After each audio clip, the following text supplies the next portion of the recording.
egg, tapos isang egg.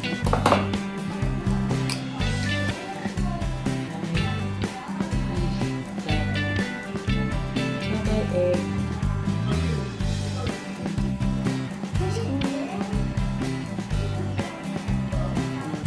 Mix natin.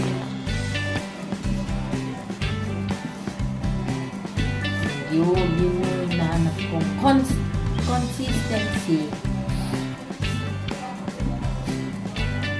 Tapos, ano kasunod? Ayan. Tapos, lalagyan ko na yung okay. Chocolate. Okay. Pero iwain ko muna ang laki.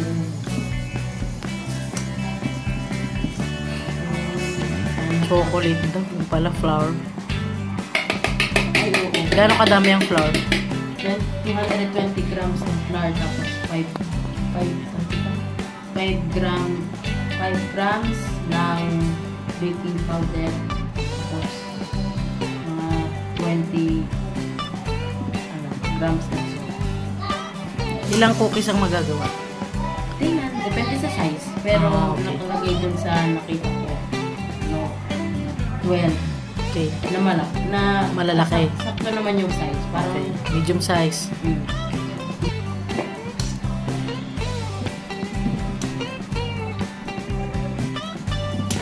Kasi, pag na-undermix daw, mas halata yung mas uneven daw yung lasa. Pag naman overmix, masyado daw stretchy.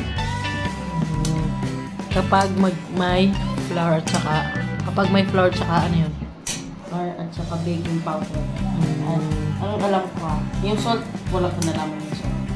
Vanilla extra. 1, 2. Ako din. Flip.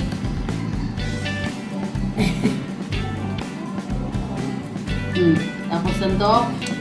Sandok mo dyan. Tapos i-flip. Pala eh. Yung manububos. Oh. Bang. Chiki boom. Bang.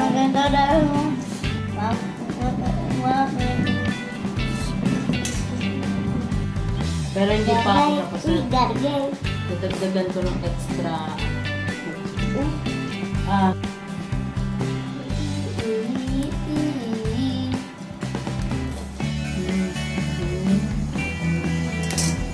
Oho! Ahoy! Ang laki. My finger. No.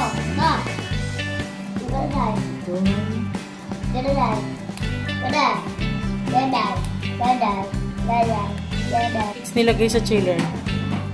Mga 35 minutes. Ito.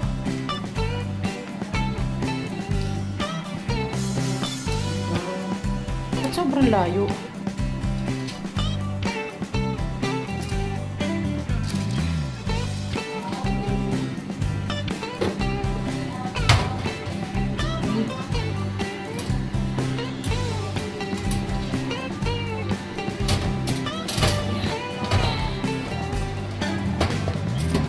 Ay.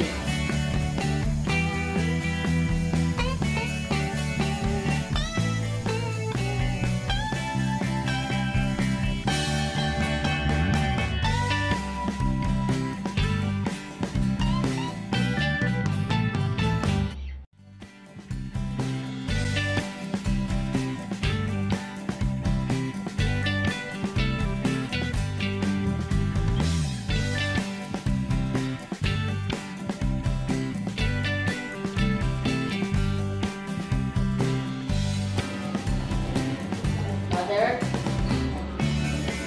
you can take the photo. Inusul po ko eh. Kaya nga, ipakapicture.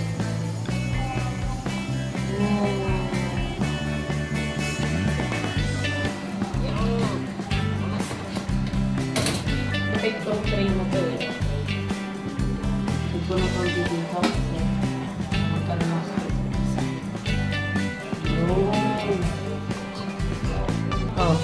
Happy ka naman. Okay naman. Joman, anong masasabi mo? Ano sabi mo nung nakita mo? Wow! Ganda. Ang ganda. Oh, wait. Oh, wait lang. Oh, 1. Sarap.